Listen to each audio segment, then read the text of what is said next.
Hello दोस्तों, मिलिए रजनी से। मेरा चैनल है साईं की रसोई विद रजनी और आज हम बनाने वाले हैं तहरी, वो भी सब्जियों से भरपूर। बच्चे कई बार होता है कि कई बार खाना खाने में और सब्जियां खाने में बहुत आनाकानी करते हैं।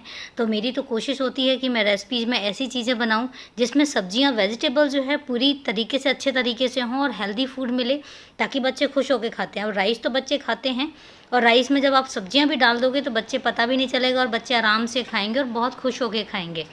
तो आज हम बनाने वाले हैं बिल्कुल अलग से अंदाज में सब्जियों से भरपूर तहरी और दही के साथ।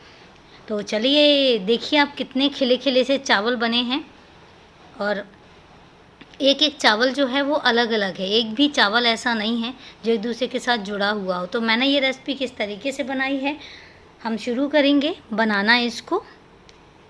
हमारे घर में हम अक्सर परेशान सिर्फ इस बात से रहते हैं कि जब हम बच्चों के लिए कुछ भी बनाते हैं ना, तो बच्चों की अगर चॉइस का नहीं बने तो बच्चे हेल्दी खाना खाने में बहुत आनाकानी करते हैं, बहुत ज़्यादा प्रॉब्लम क्रिएट करते हैं।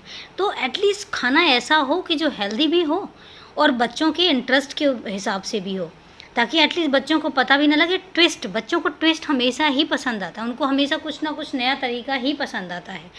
तो राइस तो वैसे हम नॉर्मल घर में बनाते भी हैं, बॉयल्ड राइस भी वैसे अच्छे होते हैं, लेकिन अगर उसमें भी आप अलग से अंदाज में और सब्जियां डाल दोगे ना, तो बच्चों का क्या होगा, बच्चों को ना 2 in 1 वाला सिस्टम नहीं रखना पड़ेगा। वो उनको पता है कि अच्छा एक ही चीज़ है, उसमें दही डालो और फटाफट खा के कभी वो खेलने लग जाते हैं, कभी वो टीवी देखने लग जाते हैं। तो मेरी जो रेसिपी है, मैंने कोशिश यही करी है कि बच्चों के लिए हेल्दी हो। तो चलिए हम चलते हैं और बताते हैं कैसे बनाई है मैंने ये सब रेसिपी। तहरी नाम ही बहुत मज़ेदार है इसका। तो हम यहाँ पर अपनी सब्जियों को लेते हैं। सब्जियों को काटने से पहले मैं आपको बता देती हूँ कि मैंने सब्जियाँ कौन सी ली हैं, और सबसे बड़ी बात है कि बच्चों को ध्यान में रखते हुए मैंने सब्जियाँ ली हैं, क्योंकि मैं चाहती हूँ कि एटलीस्ट बच्चे हमेशा खुश रहें, खाते रहें। तो यहाँ मैंने लिया है पाइया मटर, जो मैंने ऑलरेडी मतलब 750 ग्राम मटर लिया है मैंने, जो छील के रख लिया था। साथ में मैंने लिए हैं बीन्स 100 ग्राम, आलू 2 प्याज, 2 टमाटर, 2 ही हरी मिर्च और 3-4 लहसुन की कलियाँ। तो इनको हम सब्जियों को काट लेते हैं। अब चलते हैं हम अपने गैस की तरफ। मैं कुकर ऑलरेडी रख चुकी हूँ और गैस में अपनी ऑन कर चुकी हूँ। तो यहाँ पर मैं लेती हूँ 2 चम्मच सर्विस स्पून तेल, और अब मैं डालूँगी इसमें 1 चम्मच जीरा। और जीरे से जो है वो चावल का जो फ्लेवर है वो बहुत निखर के आता है, ताकि चावल बहुत स्वाद लगते हैं उसमें जीरे में। अगर आप जीरा राइस भी बनाते हैं तब भी जीरे का अपना ही एक वो होता है, फ्लेवर आता है। तो यहाँ पर मैं डाल देती हूँ प्याज।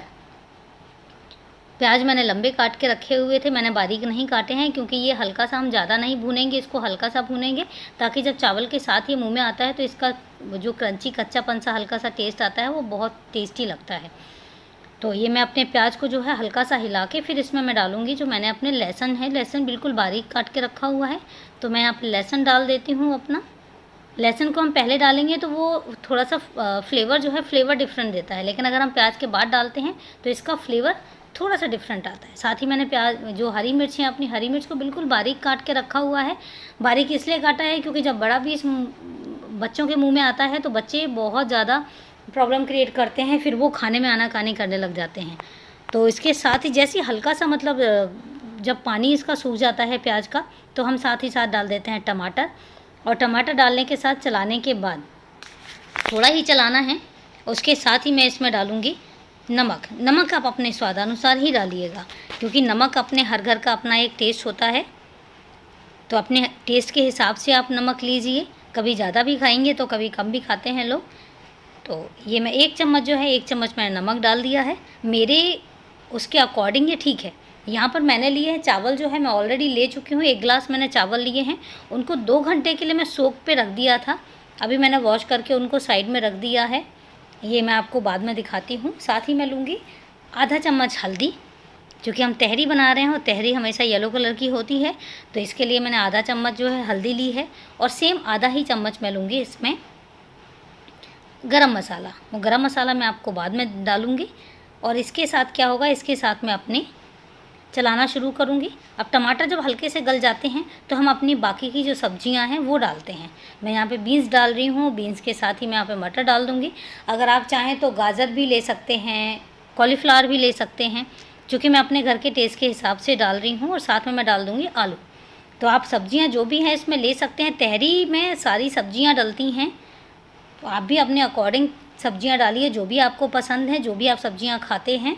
ऐसा नहीं है कि मैंने दिखाया तो वही सब्जियाँ डालेंगे, नहीं, आप अपने टेस्ट के हिसाब से अपने अकॉर्डिंग सब्जियाँ डालिए और जितनी डाल सकते हो उतनी डालिए, क्योंकि तहरी में चावल कम होते हैं और सब्जियाँ ज़्यादा होती हैं। तो ये देखिए मेरा जो ये पक गया है ऑलमोस्ट, मतलब सब्जियों ने ऑयल जो है छोड़ना शुरू कर दिया है। अब इसके साथ ही मैं डाल दूँगी चावल। चावल डालने के बाद, चावल मैं ऑलरेडी सोक करके रखे हुए थे, वॉश करके रखे हुए हैं। तो ये मैंने 1 गिलास चावल लिए हैं और 1 गिलास चावल मैं डाल देती हूँ। चावल डालने के बाद भी, अब ये देखिए यहाँ पर चावल जो है ऐसे चलाने के बाद भी मेरे चावल जो हैं वो खिले खिले बनेंगे, बिकॉज़ कि चावलों को एक बनाने का वो होता है कि अब चावल जब हम इसमें चला देंगे, पहली बात तो इसमें ऑलरेडी ऑयल बहुत है, क्योंकि हमने तड़का लगाया तो तड़के में ऑयल है, तो उसकी वजह से भी खिले खिले बनते हैं। साथ में नमक भी नमक भी इसमें होता है, तो नमक की वजह से भी खिले खिले बनते हैं। तो ये चावलों को मैं सब्ज़ी के साथ ही प्रॉपर मिक्स कर दूँगी। इसमें देखिए अब मेरे चावल कम दिख रहे हैं लेकिन सब्जियाँ ज़्यादा दिख रही हैं। तो इस तरीके से आप सब्जियाँ ज़्यादा डालिए, क्योंकि हम बच्चों को ध्यान में रखते हुए खाना बनाते हैं। तो मैंने भी बच्चों को ही ध्यान में रखते हुए खाना बनाया है, और तहरी मेरी जो है सिर्फ़ और सिर्फ बच्चों के लिए फ़ोकस्ड है, ताकि बच्चे खाएँ। और उसके साथ ही मैं 1 गिलास चावल में डालूँगी 1.5 गिलास पानी, और 1.5 गिलास से आपने ज़्यादा नहीं डालना, अदरवाइज़ आपके जो चावल हैं वो चिपके से बनेंगे, आपकी तहरी जो है वो चिपक जाएगी, वो खिली खिली सी नहीं बनेगी। तो फिर वो भी खाने में मज़ा नहीं आता जब चिपके से चावल आपको खाने पड़ते हैं। हमेशा जो खिले खिले चावल हैं वही खाने में अच्छा लगता है। तो हम अपनी गैस की जो कुकर है, वो कुकर का ढक्कन जो है वो बंद कर देते हैं और इसको 2 विसिल आने तक, सिर्फ 2 विसिल आएंगी, 2 विसिल के बाद आप इसको बंद कर दीजिए और इसको स्टीम पर ही रहने दीजिए। तो उसके बाद देखिएगा कि चावल कितने टेस्टी बनते हैं और कितने खिले खिले से बनते हैं। तो ये देखिए मेरे चावल, एक एक दाना जो है वो अलग अलग रहता है। अभी मैं चम्मच से आपको दिखाने वाली हूँ कि मेरे चावल जो हैं वो कैसे बनते हैं। ये देखिए एक एक चावल मेरा खिला खिला सा है, कोई भी चावल एक दूसरे से चिपका नहीं है। तो आप भी ट्राई करिए, इसी तरीके से बनाइए, ये बहुत टेस्टी बनते हैं और यकीन मानिए बच्चों के लिए सबसे ज़्यादा हेल्दी होते हैं। बच्चे सैलेड खाते हैं, बच्चों को सैलेड के साथ दीजिए, दही के साथ दीजिए। दही तो वैसे ही बच्चे बहुत खुश होकर खाते हैं, तो आप दही के साथ दीजिए और पूरा हेल्दी खाना बच्चे खाएंगे तो आप भी टेंशन फ्री हो जाएंगे और आपको भी लगेगा कि चलो बच्चों ने एटलीस्ट कम से कम पेट भर के खाना खाया तो है। तो मेरा तो मकसद ही यही होता है कि मैं बच्चों को ध्यान में रखते हुए ही खाना बनाती हूँ, ताकि बच्चों का पेट भी भरे और बच्चों के पेट में एक हेल्दी खाना भी जाए, क्योंकि हमारा मेन कंसर्न यही होता है। तो चलिए दोस्तों, आप भी ट्राई करिए, कमेंट करके बताइए। मिलते हैं फिर नई रेसिपी में, नए चैनल।